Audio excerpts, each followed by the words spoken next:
5 জন মানুষ আছে, সব তো না খায় মারা যাবে, ঠিক না?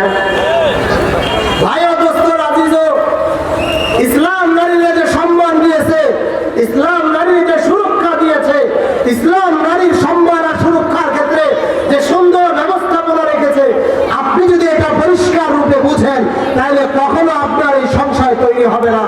ইসলাম নারী যখন শিশু থাকে, বাবা তার দায়িত্বে থাকে, বাবার দায়িত্ব হলো বিবাহ পর্যন্ত তার পরিচর্যা করা, সুন্দর আদব শিক্ষা দিয়ে তাকে মানুষ বানানো।